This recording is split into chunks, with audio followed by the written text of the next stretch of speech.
உங்க காருக்கு tyre change பண்றதுக்கு பெஸ்ட் டயர் தான் சர்ச் பண்ணிட்டு இருக்கீங்களா? அப்ப நீங்க இந்த வீடியோ ஸ்கிப் பண்ணாம பாருங்க.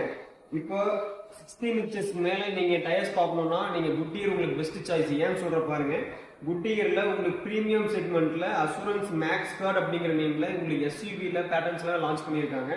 இதுல என்ன பெனிஃபிட் அப்படின்னு பாத்தீங்கன்னா, டயர் வந்து 5 ஸ்டார் ரேட்டிங் டயர்ஸ். நீங்க ஃப்ரிட்ஜ் வாஷிங் மிஷின்லாம் வாங்கும்போது ஸ்டார் ரேட்டிங்ஸ் கொடுத்துருக்காங்க இல்லைங்களா பவர் கன்சப்ஷனுக்கு, அதே மாதிரி தான் டயருக்கும் 5 ஸ்டார் ரேட்டிங்ஸ் கவர்மெண்ட்ல கொடுக்குறாங்க. குட்டியர்ல ஒன்னும் அடிஷனல் பெனிஃபிட் என்னன்னா 5 ஸ்டார் ரேட்டிங் வித் உங்களுக்கு 3 years unconditional warranty, 3 years or 60% of tread வேறுங்க. என்னங்க சார் பெனிஃபிட்ஸ் அவ்வளவுதான் அப்படின்னு கேட்டீங்கன்னா இல்ல, 3 இயர்ஸ் பிளஸ் 3 இயர்ஸ்ங்க, 3 years unconditional warranty plus 3 years வந்து மேனுஃபேக்சரிங் வாரண்டியும் கொடுக்குறாங்க. சார் நான் டாக்ஸி வச்சிருக்கேன், எங்களுக்குலாம் வந்து இந்த மாதிரி ப்ரீமியம் செக்மெண்ட்ல டயர்லையும் கேட்டிங்கன்னா உங்களுக்காக ஸ்பெஷல் சர்ப்ரைஸா இப்போ 14 இன்ச்சஸ்ல ஸ்விஃப்ட் டிசைருக்கு அசூரன்ஸ் மேக்ஸ் கார்டு பேட்டர்ன்ல உங்களுக்கு டயர் லான்ச் பண்ணியிருக்காங்க. உங்களுக்கு அதே த்ரெட்டோட அதிகமான லைஃப் பிளஸ் கம்ஃபர்டோட டயர்ஸ் லான்ச் ஆகுது. நீங்க நெக்ஸ்ட் டயர் சேஞ்ச் பண்ணும்போது கண்டிப்பா குட்டியரை கன்சிடர் பண்ணுங்க.